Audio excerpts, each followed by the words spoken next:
একসঙ্গে দেব শুভশ্রী। কি বললেন রাজ চক্রবর্তী?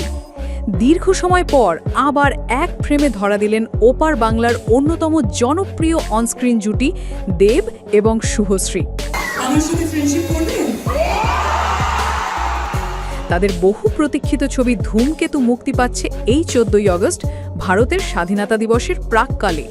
4 আগস্ট আয়োজিত ট্রেলার লঞ্চ অনুষ্ঠানে দেব শুভশ্রী একসঙ্গে উপস্থিত হন, আর সেখানেই শুরু হয় চিরচেনা খুনসুটি, পুরনো দিনের মিষ্টি স্মৃতি।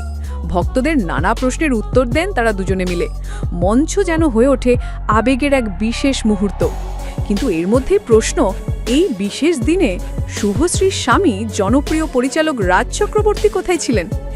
এই প্রশ্নের জবাব দিয়েছেন রাজ নিজেই। তিনি বলেন, আমার অনেক কাজ ছিল, তাছাড়া আমি তো এই অনুষ্ঠানে যেতে পারি না, কারণ আমি এই ছবির সঙ্গে সরাসরি যুক্ত নই।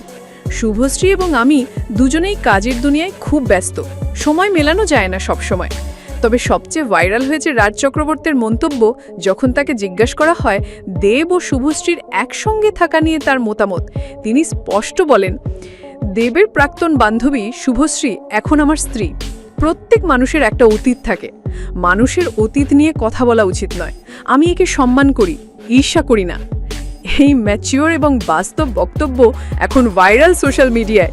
নেটিজেনরা প্রশংসায় ভাসাচ্ছেন রাজ চক্রবর্তীকে। ধূমকেতু নিয়ে দর্শকদের উন্মাদনা চুঙ্গে। দেব আর শুভশ্রীর আবার একসঙ্গে ফেরা মানেই যেন পুরনো দিনের টলিউড ম্যাজিক ফিরে আসা। এই সিনেমা শুধু একটা ছবি নয়, একটা যুগের ফিরে আসা। আপনার কি মত রাজ চক্রবর্তীর এই মন্তব্য নিয়ে? আপনি কি দেখবেন দেব শুভশ্রীর এই নতুন সিনেমা? নিচে কমেন্ট করে জানাতে ভুলবেন না। ভিডিওটি ভালো লাগলে লাইক দিন, শেয়ার করুন আর সাবস্ক্রাইব করতে একদম ভুলবেন না।